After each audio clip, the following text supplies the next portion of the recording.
皆さんこんにちは。チンスポの達人です。今回は日本三大ドヤ街の一つとして有名な山谷を紹介したいと思います。1966年の住居表示改正により、現在山谷という地名はありません。台東区の清川、日本堤、東浅草、その辺りが山谷地区になります。電車だと南千住が最寄り駅になります。駅前には松尾芭蕉の銅像があります。1689年にこの千住から奥の細道の旅へ出発しました。隅田川を挟んだ北千住だったっていう説もありますが、詳細な記録が残っておらず真相は分かりません。で、山谷に行く前にまずは駅のすぐそばにある恵光院に向かいたいと思います。というのも、この辺りの歴史を紐解く上で非常に重要な場所でして、何かというと、江戸時代に小塚っ原刑場という処刑場があった場所なんです。1651年に創設されて、1873年に廃止されるまで222年間で20万人以上の罪人の刑が執行されました。単純計算で1年間に900人、毎月75人になります。いや、すごい数ですよね。しかも死体は野ざらしだったため、夏になると臭気がすごかったらしいです。で、恵光院はそうした人々の供養のため1667年に開かれました。ちなみに1771年に杉田玄白らが軽死者の不分けに立ち会い、3年後オランダ語の医学書を和訳した解体新書を刊行するに至りました。そういう意味でも歴史的に非常に重要な場所なんです。入り口にはその記念碑が飾ってあります。で、境内に入るといろいろな人のお墓を参拝することができます。このげんこつのお墓は腕の木三郎という江戸時代の侠客のお墓です。で、こちらは江戸時代後期の盗賊ネズミ小僧のお墓です。ネズミ小僧は1832年に市中引き回しの上、ここで処刑され晒し首にされました。後ろには古いお墓もあります。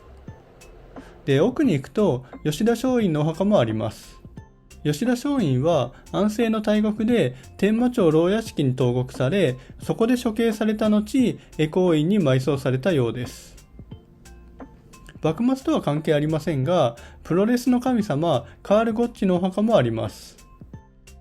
あと、徒歩圏内には平賀源内のお墓もあります。杉田玄白と平賀源内は生前交流がありまして、平賀源内の葬儀は杉田玄白が執り行いました。お墓の隣に立つ碑文には玄白の言葉が刻まれています。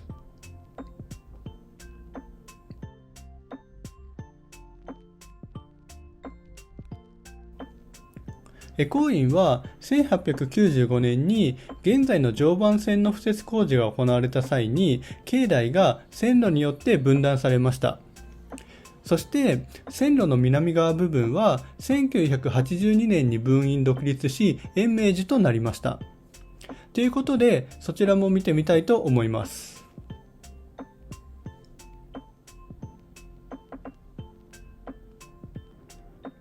延命寺には首切り地蔵が安置されています。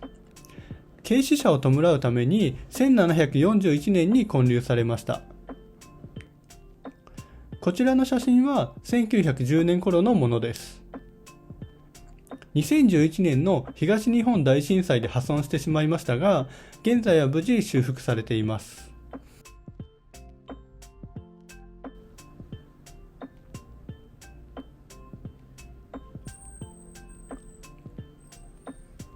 それでは山谷に向かって歩いていきたいと思います。松尾芭蕉がここから旅立ったっていう記録があることからもわかる通り、当時のこの地は江戸の外れに位置づけられていました。すぐそばに隅田川が流れているんですけど、川を越えるっていうのは今よりもはるかに大きな出来事だったんだと思います。また日光街道沿いにあることもあり、当時から貴賃宿が集まっていたそうです。そのあたりから現在の山谷のドヤ街の原型があったと言えそうです。ちなみにドヤというのは宿を逆さまにした言葉です。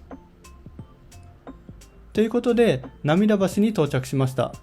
昔、ここには重井川が流れていて、涙橋という橋がかかっていました。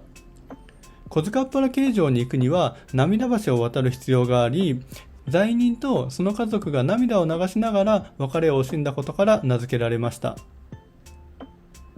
この明治通り沿いに川が流れていたイメージです。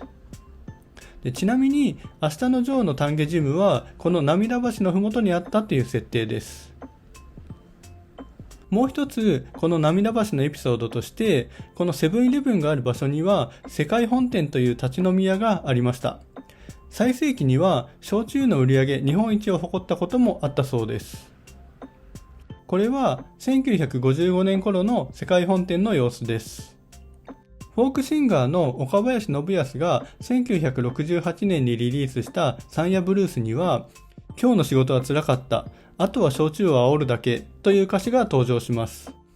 岡林自身、山谷で働いていたことがあり、その経験が歌詞に反映されています。現在のセブンイレブンの入り口には、その世界本店の名残が残っています。で、この山谷なんですけど、さすが日本三大ドヤ街と言われるだけあって、非常に多くの簡易宿泊施設が並んでいます。1945年の東京大空襲でこの辺りも焼け野原となりましたが、戦後旧軍隊のテントやベッドを払い下げてもらい、上野駅周辺に溢れていた戦災者らを収容するのに一役買いました。その後バラック、そして簡易宿泊所へと変化し、高度経済成長が始まる1950年代半ばには全国から出稼ぎ労働者が集まるようになりました。当時220軒以上の簡易宿泊所があり、1万5000人以上が生活していました。山谷労働センター前は毎朝労働者と送迎用の車で賑わっていたそうです。こちらはその山谷労働センターと城北福祉センターが2003年に統合してできた城北労働福祉センターです。高度経済成長期には仕事が溢れていましたが、バブルが崩壊し、1990年代に入ると土木建設の仕事が激減しました。さらに2000年頃になると簡易宿泊所に泊まれなくなり、ホームレスになる人が急増しました。この施設では山谷地域に居住する日雇い労働者の自立生活安定に向け、職業紹介や生活相談などの支援を行っています。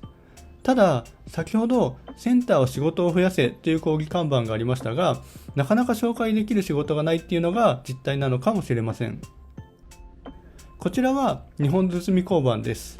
1994年に完成した国内2番目の規模を誇るマンモス交番です。前身の交番は1960年に3000人ほどの暴徒化した労働者に取り囲まれるという山谷暴動の舞台になりました。こちらはその暴動の時の写真です。現在の交番とは場所が異なるようで、交番のおまわりさんも昔の場所は把握していませんでした。続いて玉姫公園にやってきました。明日のジョーで矢吹城と丹下段平が出会った公園です。公園なんですけど、敷地の7割は鍵付きのフェンスに囲まれた広場で、その周囲の狭い緑地スペースが一応自由に入れる場所になっています。右側には人の立ち入りを防ぐフェンスがびっしりと張り巡らされています。こんなに気軽に入れない雰囲気の公園はなかなか珍しいんじゃないかなと思います。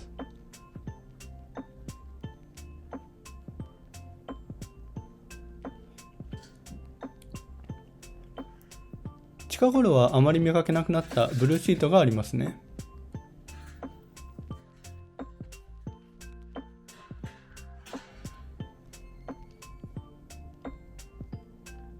大量に空き缶を集めた袋があるので、ここがホームレスの方の根城であることが伺えます。奥の方にすごいたくさん人がいますね。皆さん集まって青空将棋をやっているようでした。いくつも場が立っています。ここにも大量の空き缶や段ボールが集められています。この奥にはなかなか立派なお住まいもありました。今の山谷を表す風景と言えるのではないでしょうか。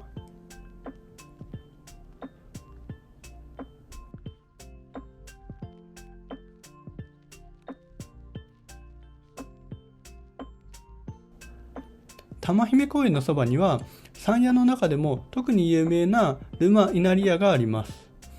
ジブリハウスとして知られる簡易宿泊施設です。道路の半分以上木が飛び出していて、遠目からもかなりの存在感があります。で、右手前方に見えてきたのは山谷労働者福祉会館です。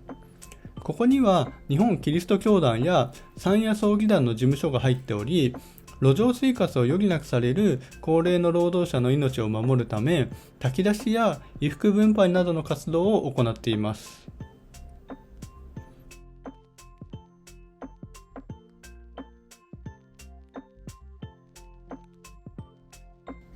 山谷葬儀団っていうのは、労働者を搾取していた手配師やヤクザらに対抗するために1981年に結成された団体です。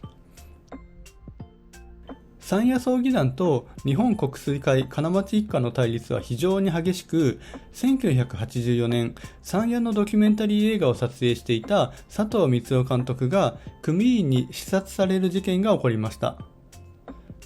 映画は山岡恭一監督に引き継がれ、1985年に山、やられたらやり返せというタイトルで発表されました。しかし、山岡監督も1986年に組員に射殺。一連の構想は金町戦争と呼ばれています。ここは山谷の中心ともいえるいろは会商店街です。かつては大変賑わっていたそうですが、2018年にアーケードが撤去されて以降、商店街の雰囲気は一変しました。今ではシャッターが閉まっている店も多く、あんまり人も見かけません。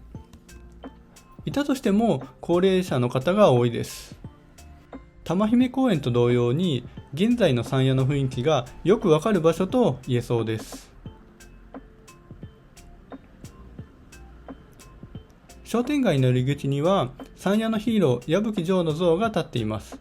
2011年に実写映画化されたのを機に、その翌年建てられました。今日も城は山谷の人々を優しい眼差しで見守っています。ということで今回は以上となります。よかったら高評価、チャンネル登録よろしくお願いします。それでは次の動画でお会いしましょう。ではまた。